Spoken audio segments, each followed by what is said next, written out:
So guys, and glad to have you on board again today. This one will probably be the last one and terminate the series of 2022 projections and market perspectives that I will follow. As usual, this is no future forecasting, just the plans that I build, trying to make them as rational as possible. And then of course, the reality plays its game and I'll readjust if necessary. Okay, so no prediction game, just trying to build some plans and try to see what rational outcomes this should produce in prices. And then of course, we'll see if I was right or wrong. That's as simple as it is. Okay, so today, big thing, we need to talk about the broad market perspective around Forex, commodities. And to be honest, I have less than 20 minutes ahead of time available, so I definitely would need a lot more than that. So we're going to try squeezing as many informations as possible until that time runs off. So let's start immediately. So 2022, out of what we've said, is going to be a complicated year to navigate because the major problem we're going to face is a stagflation environment. At least that's definitely what the data points as being the likeliest outcome. Though in that perspective, what we're going to see now is that we'll see isolated silos around the globe, whether that was the US power force facing China's rising sun, and of course kind of a lost Europe in between who doesn't really know where to head to. And therefore, in that perspective, we also have tensions in Russia and all of these things. So very complicated world and very complicated situation. The thing is that, of course, these will immediately have to translate into different sectors. It has been performing differently on these economies, and therefore these so-called historical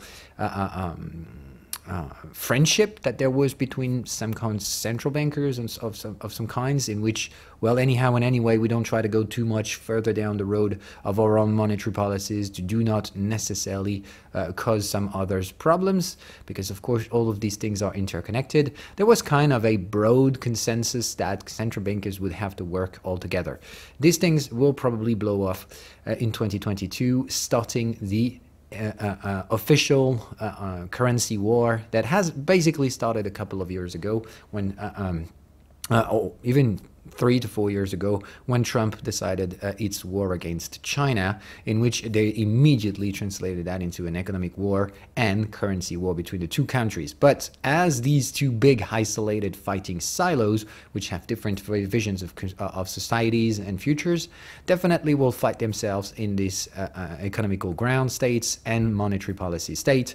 But I think it's going to broaden to the rest of the world, as of course we lack of US leadership today, as China is rising faster and faster each and every day, and we definitely lack of vision for the future.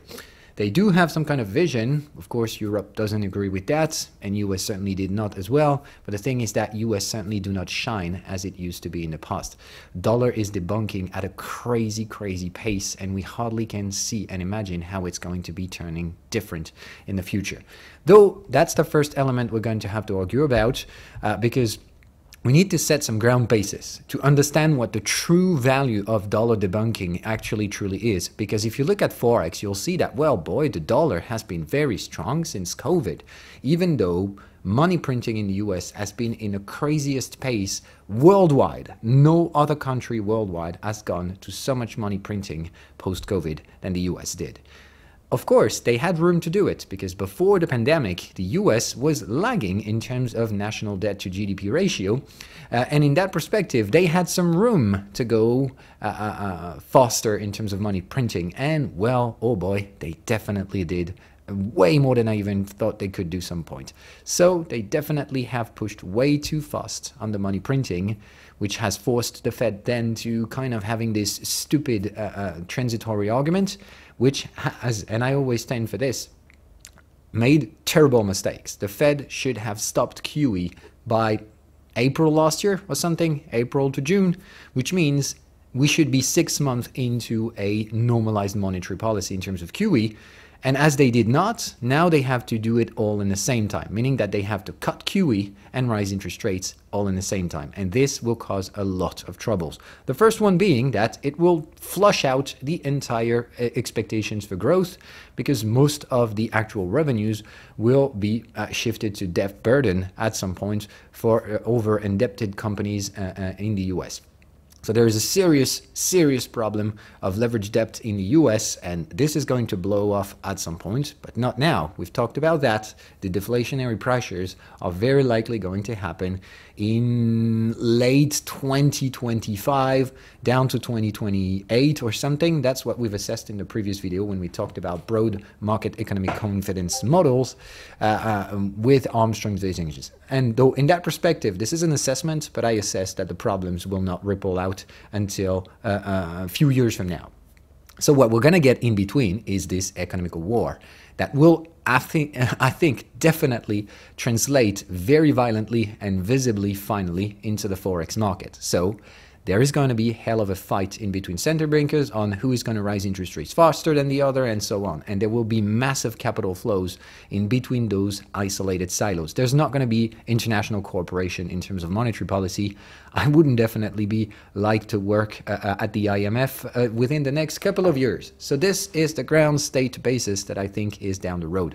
US will definitely head into stagflation, and as this economy relates to growth and they need consumption to keep working, they will face severe consequences. They have no social net, social support nets. So there will be lots of discrepancies, and specifically for the lowest income part of the US, meaning that lots of jitters, social jitter is to be expected. But most importantly, what we care in here is not this thing. We're going to take out the social part of it, but we're going to focus on economical ground. So first things first, US dollar might have looked like it's great, but it's not, okay? So we're going to take real ground basis in here to understand how the debasement of the value of dollar has been over the latest few years. In order to do this, we're certainly not going to measure US dollar against other currencies, okay? Because this is what makes the dollar the biggest liars of the latest decade. Because dollar is the international standard, which means it uses its power to basically settle its value over other currencies, which is very, very dangerous because it basically hides the entire debunking that this currency has experienced over the latest few years, whether that was the QE era, the massive QE during the growth phase, and of course the extended amount of problems that has going to be faced last year with COVID, and I do not believe this is the end of it. So to take a ground basis, we're going to use the world currency unit, which is no more than just a basket of worldwide debt burdens and debt contracts to give some kind of a rational sense of value, of purchasing power. So consider WCU as a worldwide currency unit to measure purchasing power of each and every currency. So if we study the major currencies like US dollar, CNY, in China, JPY, and Euro, we'll see that it's actually the opposite of what you think. You might be thinking that the US is the one that retains most of its purchasing power. Euro is weak and shitty. GPY, well, kind of middle ground, and CNY, they're losing, of course, purchasing power as they debunk their currency against the dollar. Well, that's definitely not what happens. Actually, dollar is losing shitty grounds versus the actual purchasing power. CNY, oh boy, this is exactly the opposite of what you thought. JPY, of course, is going flat, meaning that they print so much money, but they still have economical throughput to compensate for this. But this is basically that every growth point that they create is servicing the debt, so they're not really increasing purchasing power. And in Europe, well, pretty much the same, okay? In Europe, we have had kind of that middle ground in which, of course, we've used the same tools as the US, we followed the big brother, and in that perspective, we experienced QE and all of these monetary experimentations, which created, of course, diluting the value of growth created. But of course, we create far less growth than the US. We make less shitty decisions, but we, of course, create less economical throughput. So this is kind of a broad oscillatory system. So Europe is kind of holding its purchasing power, Japanese as well, but they're severely increasing the debt burden, which makes them the first target when the bubble will pop. They will be entirely destroyed. And of course, China is gaining purchasing power over the US. Well, of course, everyone will say the opposite. China is losing ground and US is doing everything it can. Well, this is false, purely false. US is losing ground and China is gaining it. So we see it as a purchasing power. So putting out aside all of the currency fluctuations of currency against another currency, if we take a reference word currency unit of purchasing power, we see who's winning, who's losing that battle. Of course, that doesn't mean that this is going to keep going that way. There's definitely a bear trend, meaning that we're far more targeted towards supports, but I think we're on the verge of an area to stabilize. So the dollar may keep losing ground, but it's not going to keep losing ground at that pace forever.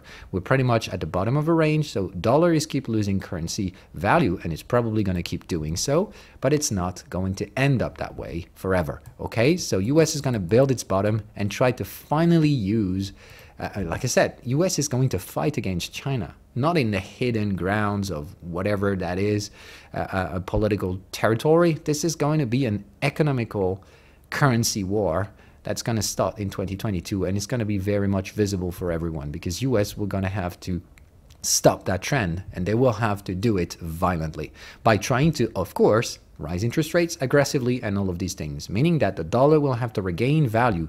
But in order to stop that kind of trend, it's going to take a long shot. It's not just going to take a couple of rate hikes. It's going to be, first we debunk the dollar, build a higher low point, probably going to touch that. So I still expect the dollar to lose quite a lot of value, because of course monetary policy have rippling effect over time. They have to be done one day, and they produce their effect slowly over time. Though I definitely think US will stabilize their currency value, but first of all they're going to have to lose ground, because they've made so much shitty decision, not pointing out any different, but the Fed definitely has been behind the curve, and this will force them to experience astronomical, disastrous decisions to make within the next few years. When the debt bubble will pop, most of the private sector in the US is over-indebted, and this thing, like we said, is very likely going to show up within the next few years. So what I expect is for the US to stabilize, okay, but they will suffer quite a lot over the next few years, because their entire business model and economical model is based on debt, and we face the biggest ever debt bubble today. Though when the crash comes, eventually within the next few years, the big problems will be in the US. Okay, so we'll see all about that. That's for currency valuation metrics. Then of course you can look at euro dollar or things like that and try to understand that euro dollar has no other way but to go down before going up. So it's a dollar centric problem, but it will have effects everywhere. Okay, so understand that the problem is dollar. It's not dollar versus other currencies. It's to understand that these dollar debunking problem is not going to stop, and it's very likely going to experience noise. Understand that noise is what's going to happen. Though the question is, who's going to be targeted first? Is it going to be dollar being strengthened first before being weakened? In that perspective, the dollar index in here, or the dollar world currency unit, is rebouncing toward building another lower high point, and then we do this, okay, kind of. This is what I expect for the dollar to be pretty much where it is now. A couple of years from now, we'll probably still be trading with the same areas, because we're going to have to build a bottom structure in here. And for now, what we have is not a bottom structure. What we have is a bear trend that plays its game and pushing prices towards supports. So the question is, what's the next move? Are we rebouncing first to crash out after? Or are we keep going down to rebounce afterwards? This is a dollar-centric problem. And you have to understand that this currency war is going to be externally driven. I don't know anything about the next move about the US or China. All I know is that this will trigger massive, massive Forex throughput. Lots of money is going to circulate from one currency to another, because people will try to hedge against these volatile moves.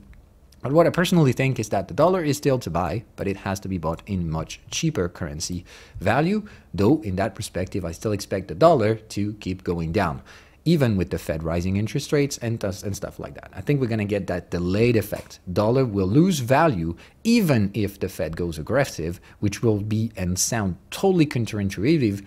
But if you look at it, okay, in terms of euro dollar or USD, basically, we're going to look at the Dixie. Okay, So in terms of Dixie, look at this, okay? US was definitely behind the curve, but still the dollar gained ground. So this is totally counterintuitive. Normally, we were supposed to see a debunking dollar, and we did not. So I think the market is going on the wrong footing pattern of everything. Everything that sounds logical and should happen that way, the market will just do the opposite and price that in afterwards. So I definitely believe that now the Fed is actually acting hawkish, and I think this is where actually the dollar will start debunking value. And it would be totally counterintuitive for everyone. They will say, well, the Fed is tightening, the rest of the world is not, or it's not the euro, so we should see rising dollar and dollar gaining strength. Like I said, this is not a problem of valuation between currencies themselves. It's a problem of valuations against purchasing power worldwide. Capital will likely flow out the US to get in Europe because this is where cheaper prices are offered and safer returns will be as well. US is not going to have economical throughputs within the next few years. Everything they'll produce as GDP will be coming along from $1 or $2 of debt. And this is really what the problem is in the US. What they've started is going to be hard to stop. It's going to take a couple of years to stabilize US dollar value. And I definitely think that they will succeed, but they will have to suffer the consequences of massive money printing for at least, I think, another year. So that's my perspective for the dollar. I wish I could take much longer to explain, but we're going to have to switch now to the charts and explain how this will impact my trading strategies on 2022. So for stocks in general, like I said, stagflation is not going to be a positive environment for stocks, but we also need to understand that the study we've made on the yield curve and all of these things, okay, suggest that anyhow and anyway, financing conditions now are at their best. So don't expect the markets to crash. This is not going to happen, but the market will likely have to have a withdrawal effect, pushing back to some supports, as there is a very aggressive monetary policy decision ahead, meaning that we're going to stop QE and start raising interest rate in the same time, and there is no precedent in history of this. So we're going to make a first experiment on how the market will handle this.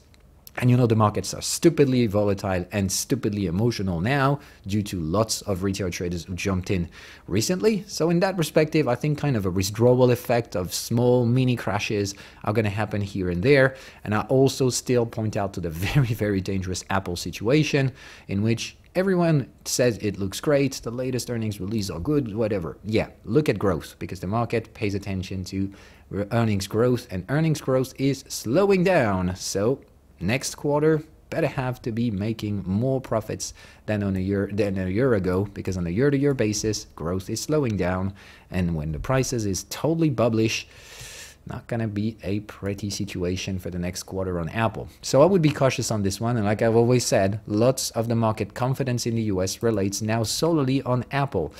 Other big techs are and have retraced. Apple is still totally hanging into star territory.